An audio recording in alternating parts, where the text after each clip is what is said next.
আসসালামু আলাইকুম। আমি আশরাফুল ইসলাম নোমান আরও একটি নতুন ভিডিও নিয়ে আসলাম আপনাদের মাঝে। আমার সেই ছোট্ট বেস্টি থেকে রাইডুই দেশ। তো সবাই কেমন আছেন? আশা করি ভালো আছেন। আজ আপনাদেরকে নিয়ে যাব নতুন একটি রাস্তায়, যদিও এই রাস্তাটি আপনারা আমার ভিডিওতে আর আগে দেখেছেন। তো গাড়ি চালাতে চালাতে একটি সুন্দর ভিউ সামনে পড়লো। ভিউ বলা যায় না, আসলে যে আপুটি বাইক রাইড করতেছে এটা আসলে গ্রাম অঞ্চলে খুবই রেয়ার। তারপরে আমার ভিডিওতে ধরা পড়লো।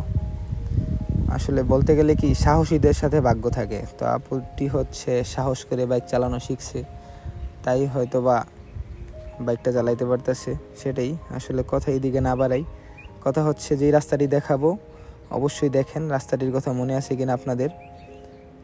হয়তো মনে থাকবে যারা আমার ভিডিও দেখেন। রাস্তাটির কথা যদি মনে থাকে তাহলে অবশ্যই কমেন্টে জানাবেন। আর যারা আমার ভিডিওতে নতুন, রাস্তাটি চিনতে পারছেন, অবশ্যই কমেন্ট করে জানাবেন যে রাস্তাটি কোথায় অবস্থিত। সকালে বৃষ্টি হয়েছিল, যার জন্য রাস্তাটি অনেক পরিষ্কার, কোনো ধুলাবালি নাই। আর যেহেতু নতুন রাস্তা, ধুলাবালি না থাকাটাই স্বাভাবিক। আর আমিও খুব রাইড করতে খুব মজা পাইতেছিলাম যে এত সুন্দর রাস্তা। আর বিশেষ করে রাস্তায় যারা বাইক চালাবেন বা অন্য কোনো যানবাহন চালাবেন অবশ্যই সাবধানে চালাবেন, কেননা এই রাস্তায় কোনো স্পিড ব্রেকার নাই।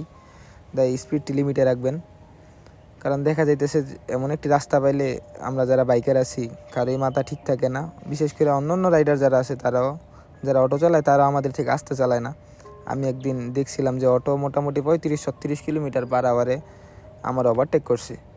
তো তারই পরিপ্রেক্ষিতে এই কথাটা বললাম। তো সবাই সাবধানতা অবলম্বন করবেন এবং পরিবেশের সাথে পরিবেশটা এনজয় করবেন এবং রাইড করবেন। আসবেন অবশ্যই। আর রাস্তাটি কোথায় অবশ্যই কিন্তু কমেন্ট করতে ভুলবেন না। রাস্তাটির দৈর্ঘ্য বেশি হবে না, মোটামুটি 2 কিলোমিটার বা 2.5 কিলোমিটার এরকম হবে। তো যতটুকু রাস্তাটি আসলে, রাস্তার দুপাশেই ছিল চকের মাঝ দিয়ে রাস্তা। এমনিতেই খুব সুন্দর ওয়েদার ছিল, এর মধ্যে দুই পাশে চক, এর মাঝে দিয়ে রাস্তা। আর কি বলবো, এইদিকে আপনাদেরকে দেখাবো হচ্ছে একজনকে। সে আমার এক ছোট ভাই, খুব কাছের ছোট ভাই। আমি একটু পরিচয় করাই দেব। তার নাম হচ্ছে সিয়ামকে আপনারা অনেকে হয়তো চিনে থাকবেন। আমরা যে ব্যাটগুলা দিয়ে খেলে থাকি ওই ব্যাটগুলার কাস্টমাইজ করে সিয়াম। কাউসার থেকে আমার কাছে মনে হয় যে কাউসার দোকানে সময় দিলে এই সিয়ামি ব্যাটগুলার একটু রিপেয়ার করে বা নতুন ব্যাটগুলা কাস্টমাইজ করে। কিছুদিন আগে আমার সিএ রোস্তম যে পিঙ্ক কালার ব্যাটটি, ওই ব্যাটটি একদম মাঝামাঝি অবস্থায় একটা চুল পরিমাণ ফাটা দিছে, যা 2 ভাগ হওয়ার সম্ভাবনা। তো সিয়াম খুব সুন্দরভাবে আমার এই ব্যাটটি ঠিক করে দিছে। এখন আমাদের যে সামনে খেলা শ্রীমঙ্গল হবিগঞ্জ, এই ব্যাটটি দিয়ে খেলবো। তো ধন্যবাদ সিয়াম। সবাই সিয়ামের জন্য দোয়া করবেন। কথা বলতে বলতে প্রায় রাস্তাটির শেষ প্রান্তে আমরা।